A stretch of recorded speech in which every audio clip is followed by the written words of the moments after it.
Greetings to everyone. Today, we want to discuss the plight of undocumented migrants in South Africa. How are they surviving? How are they going about their businesses? What is the state of their accommodation? Do they keep money in the banks? Please like the video and subscribe. Send your comments. We want to also hear from you, your experiences, particularly if you're an undocumented migrant. Che Guevara, the great revolutionary, taught us this, and I quote, "The true revolutionary is guided by a great feeling of love. It is impossible to think of a genuine revolutionary lacking this quality." I'll read again. Quote, "The true revolutionary is guided by a great feeling of love. It is impossible to think of a genuine revolutionary lacking this quality." Close quote. What is our feeling as revolutionaries towards undocumented migrants as we discuss their challenges? Do we feel anything, or we just say it's none of our business, they are not documented, therefore they have to take care of themselves? What do Christians think about poor people? Because in the main, the people that are not documented are people of low skill, are poor people. I know I have a number of Christians that follow this YouTube channel. I've got this verse from New King James Version. It's 1 John 4, verse 20. It says, quote, "If someone says, 'I love God,' and hates his brother, he is a liar. For he who does not love his brother whom he has seen, how can he love God whom he has not seen?" Close quote. Tomorrow is a Saturday. We are going to a weekend. Some will be attending services on a Saturday. Others will be attending services on a Sunday. Solutions to migrants that are undocumented who are going through numerous challenges. Our great statesman, Archbishop Desmond Tutu, in 1996 at the Truth and Reconciliation Commission, said this, and I quote, and I'm quoting Archbishop Desmond Tutu on the basis that as Africans, we are driven by what we call Ubuntu, love for one another, humanity. We grew up in the villages, in the towns, in the townships, being taught to love one another. We're brought up under Ubuntu philosophy. What did Archbishop Tutu say in 1996 at the Truth and Reconciliation Commission? He said, and I quote, "We think of ourselves for too frequently as just individuals, separated from one another, whereas you are a connected and what you do affects the whole world. When you do well, it spreads out. It is for the whole of humanity," close quote. So we have a duty as revolutionaries, as religious people, as humanity to take care of those that I need, to share in their own experiences. So let's go through the experiences of the undocumented migrants in South Africa in the main.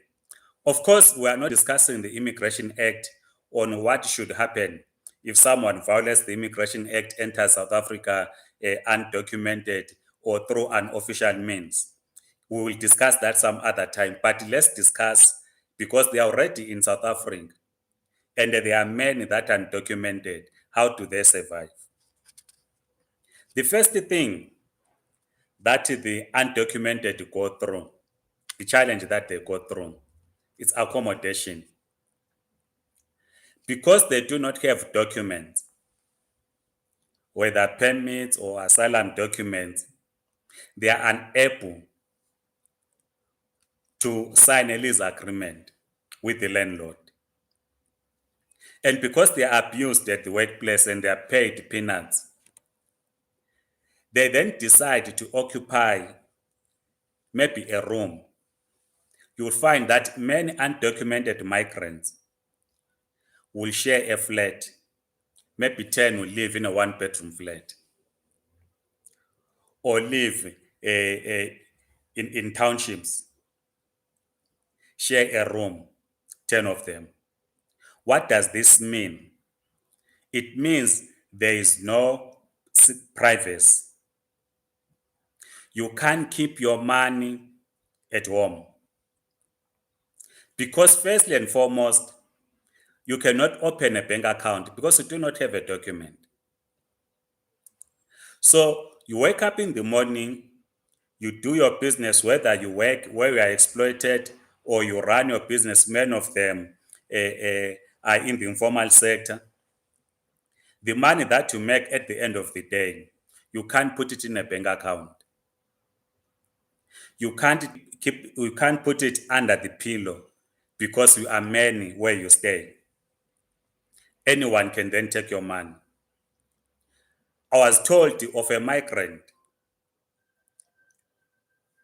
of Malawian origin who was carrying 24,000 rands in his pocket. Because this money has been making it over time. For a number of weeks, his savings could not bank his savings. He could not store his savings safe at home where he resides because there are many. So the easier thing for him was amounted to about 24,000 rands. What then happened, which was unfortunate, this poor migrant was then robbed by thugs. They took his entire life savings of 24,000 rands and was left penniless. We have had a situation, which is the second point, where undocumented migrants will ask either their friends or relatives or anyone that they know to ask them to open the bank account in their name. An undocumented migrant approaches me, says, Comrade Mabena, we are legal in South Africa. My boss wants to pay me through the bank. Can you open a bank account for me? I then do. The money of the undocumented migrants comes into my private account every month.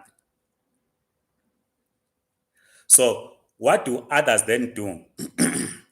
Of course, others will say, okay, keep the bank card because this is the bank account I'm using, FNB. I will open a bank account for you, either at ABSA or Standard Bank.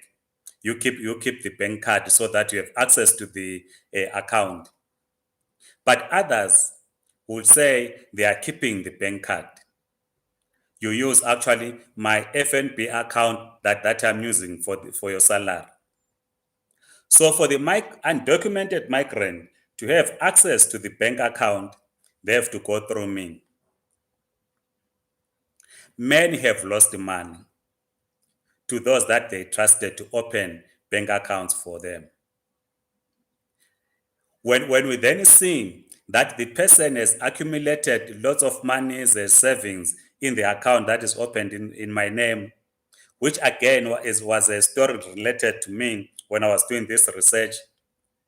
So this migrant had asked a friend to open a bank account and was asked and was given to keep the card. The undocumented migrant was keeping the bank card. After a year or so, when the friend saw that his friend who's undocumented is financially disciplined, he keeps the money in the account. This person says, "No, I want my bank account. I want to close down that bank that I opened for you," because of jealousy. So a number of migrants have lost money because their bank accounts are in the name of other individuals. The other challenge that undocumented migrants go through is that the employer, as we discussed previously, it doesn't matter whether one is black, white, Indian, Chinese, an employer is driven by the need to make maximum profit. That's why people go into business. They want to make profit. They then target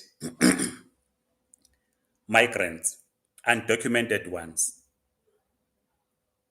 They work in shops. Some shops these days, they operate 7 days a week. So a migrant, undocumented one, from January to December will work 7 days a week without an off day. 7 days a week without an off day, and it gets paid 3,000 rands a month. Then you ask, what does one do with the 3,000 rands a month when they are working 30 days a month? That is a crisis that the migrants are going through. Some young ladies who are undocumented are then employed in these shops. They are paid 3,000 rands a month. They are asked to sleep in the shop. So you basically stay in the shop. They are sexually abused by their employers. If you complain of the working conditions, they would simply fire you and hire another one. To the employers, there's abundance of cheap labor out there. If your current worker is not interested to abide by your own conditions of asking the person to work 7 days a week for a low wage as low as 3,000 rands, if the person cannot take the money or wants to go on off days, simply fire the work and hire another one. The other challenge is that undocumented migrants have become a cash cow for the South African police services. The police will know which shops employs undocumented migrants, be it restaurants, be it shops, or construction companies. It's a Friday today. They visit those workplaces. They take money from undocumented migrants. They call it a protection fee. Undocumented migrants who are running businesses are facing this extortion from the South African police services, who come and extort money from them. If you refuse, they close down your business. One migrant was relating to us when we were doing this research that runs a liquor store downtown Johannesburg. The liquor store is registered. The migrant is documented, is not illegal in South Africa. During the lockdown, his liquor license expired, which the South African president had said all these licenses are extended to 2022. But when the police arrived and the migrant showed the police all the information, including what the president had said, they went on to load every liquor in the shop. They went to Johannesburg police station. They to confiscate for their personal use whiskey and other expensive brands. his sin is that he's a migrant, even though he's documented, but he's a migrant. So this is part of the abuse that migrants are going through, undocumented migrants in the main. Of course, there are those undocumented migrants who work as domestic workers, which we discussed previously. They work long hours as well. They are not allowed to have visitors because it is believed that visitors are thieves. So undocumented migrants are going through abuse, are going through exploitation. The Department of Home Affairs officials and those that they work with have also benefited from exploiting undocumented migrants. They facilitate the issuing of fake permits, fake asylum documents to undocumented migrants.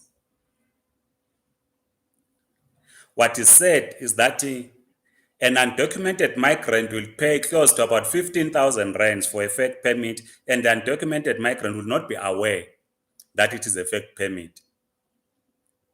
When they get to the port of entry, as we're approaching the festive season, they are going home for holidays, only to discover at the border that the permit is fake.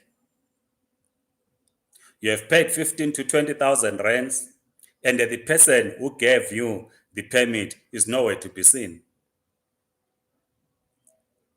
So we need, while we understand the ongoing debate about the influx of migrants, we thought it is important that for a moment we discuss the plight of undocumented migrants. As I conclude, I want to return to the quote by Che Guevara when he said, and I quote, "The true revolutionary is guided by a great feeling of love.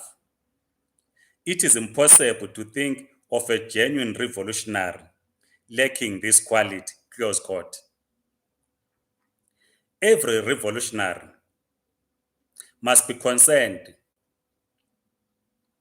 by these challenges that migrants, undocumented migrants, are going through. We want, therefore, to hear your views on how, as revolutionaries, as faith-based individuals and organizations, as progressive Africans, we can assist undocumented migrants so that they are not abused, they live a normal life like the rest of us. Please write your comments, share with us your views on what you think should be done. Like this video, subscribe and circulate. I am Ngabuto Nicholas Mapena, Chairman of the Zimbabwe Community in South Africa, Executive Member of the African Diaspora Forum, and the General Secretary of the Zimbabwe Communist Party. Thank you so much. We wait for your views.